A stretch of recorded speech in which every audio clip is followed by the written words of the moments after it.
The law firm carried the faint scent of cedar polish and burnt coffee. I sat across from my siblings in a glass-walled conference room high above downtown Seattle, the city skyline glittering like a dream I was never invited to. "Let's begin," said Mr. Carver, crisp and composed as he unfolded Grandma Eleanor Prescott's will. I was 30 now, the so-called disappointment, but they still looked at me like I was 19 and floundering.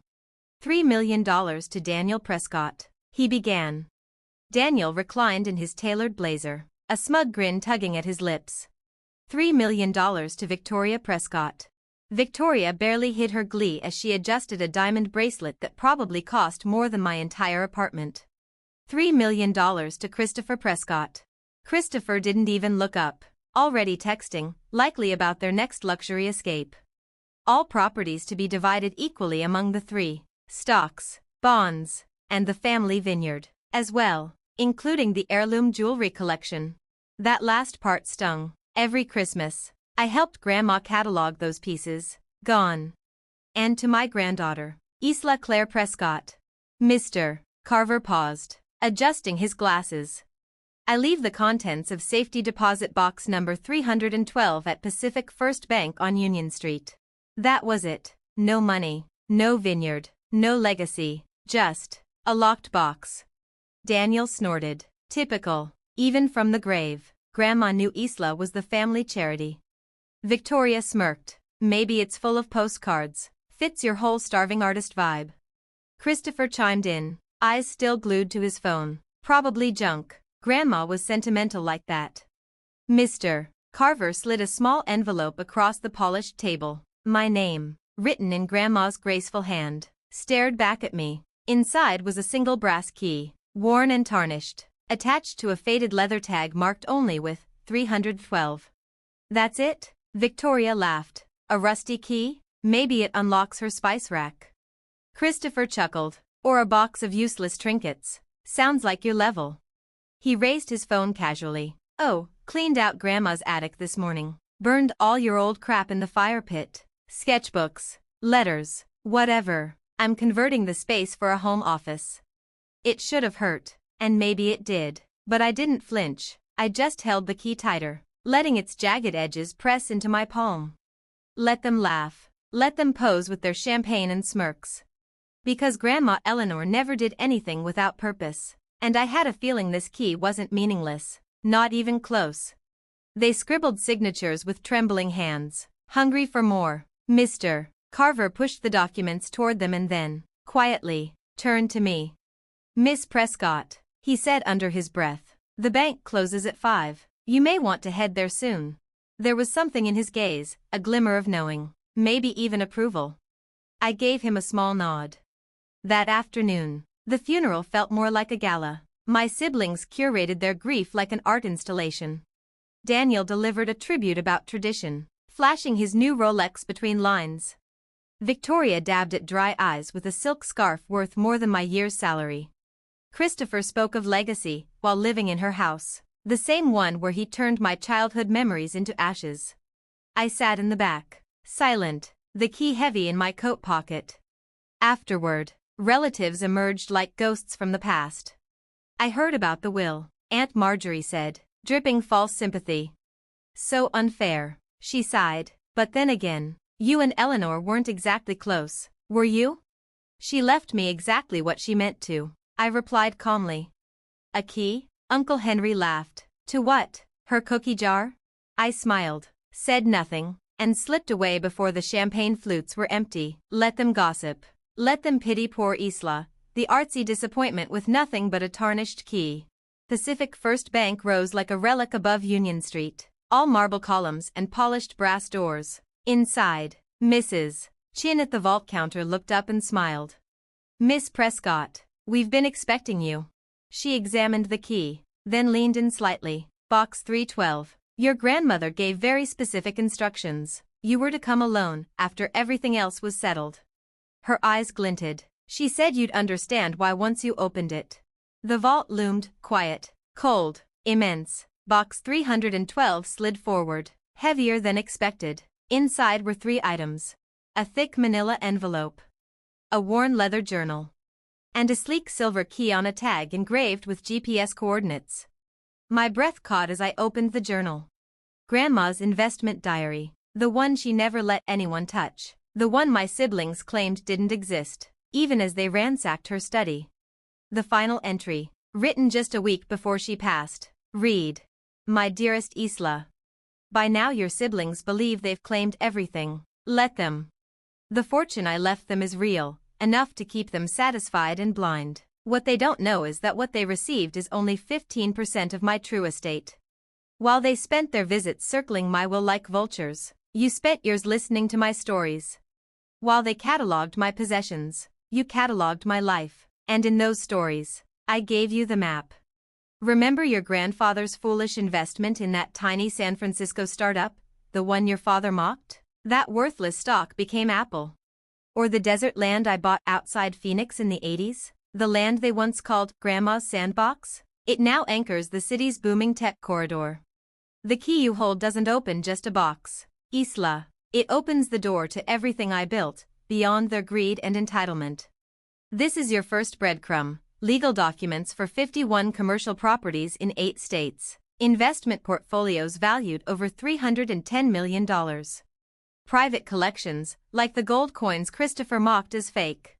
The French vineyard Victoria dismissed as fantasy. And global patents your grandfather secured before his death. The crown jewel is the 2,000-acre ranch in Wyoming, where you learned to ride at 10, where your siblings never visited because it lacked cell service and cocktail bars. All of it is hidden in trusts, protected by holding companies your siblings don't even know exist. Why? Because you loved me for who I was, not for what I owned. But there's one condition, my dear, do not share this wealth with your siblings. Not out of vengeance, but because they've shown you their character. Daniel burned your artwork. Victoria laughed at your dreams. Christopher destroyed what you cherished. They chose what mattered to them. Now you must choose what matters to you. The silver key leads to the ranch. Your true inheritance isn't money, Isla. It's freedom to create boldly, to live without fear, to never again apologize for wanting more. All my love. Grandma Eleanor. P.S. Mr. Carver has been my attorney for 4 decades. Trust him. He will help you claim everything, quietly and legally. And the old brass key? It's from my first apartment, where I started with nothing. I kept it to remember, wealth isn't what you're given, it's what you build. And my darling Isla, you've been building all your life.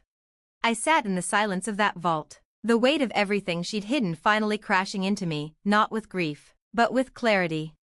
While everyone else saw a failure, a 31-year-old graphic designer with thrifted jackets and a modest loft, Grandma saw the truth.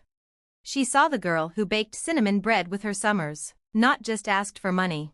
Who arranged photo albums, not appraised diamonds. Who asked about her childhood in Warsaw, not her bank statements. The manila envelope held deeds, trusts, portfolio summaries, and contact information for a team of professionals. An empire in disguise. The ranch alone was worth more than my siblings' combined inheritances. I dialed Mr. Carver from the vault. "Ah, Miss Prescott," he said warmly. "I trust everything was as expected." "She left me everything," I whispered. "Not everything," he replied gently. "She gave them what they expected. She gave you what they never valued, the rest." Their documents were already signed, irrevocable. The window to contest anything had long closed. The rest? Hidden in plain sight. "The ranch deed is ready for transfer," Mr. Carver added. "Shall we begin tomorrow?" That evening, I showed up at Daniel's penthouse for the family dinner, funded by Grandma's crumbs. They toasted each other with champagne that could cover 3 months of my rent. "At least Isla can finally eat something decent," Victoria quipped, eyeing the catered buffet. "Consider it charity." "Yeah," Christopher added, already tipsy. "Maybe we should start a fund for failed artists."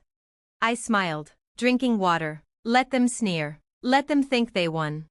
Daniel bragged about tearing up Grandma's garden to build a pool. Victoria was reinventing herself as an investor. Christopher talked about his second Tesla. And then my mother turned, with forced concern. "What about you, Isla? I know the will must have stung." "I'm fine," I said. Grandma left me exactly what she wanted to. A rusty key. Daniel laughed. Did you even find out what it opens? I did. And? Victoria leaned in. It opened exactly what it was meant to. I stood, slipping on my coat. A door to what? Christopher asked, frowning. I paused in the doorway, letting silence stretch. To the future Grandma built for me, I said softly, good night. They stayed at the table, basking in their shallow triumph.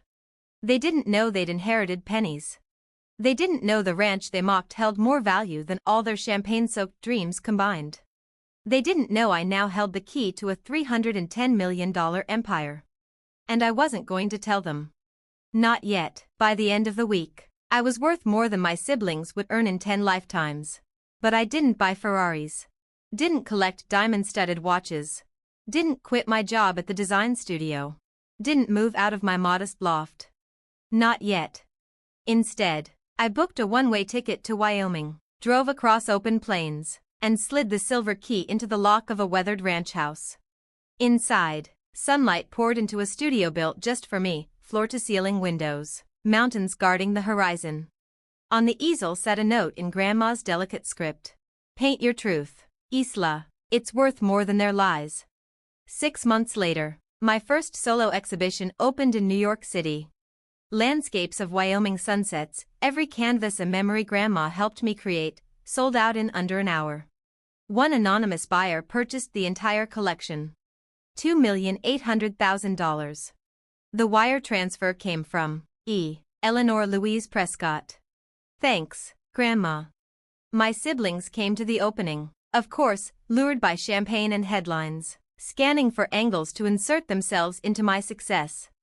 I always knew you had talent, Victoria lied, clutching her clutch. You should let me invest your earnings. Family takes care of family.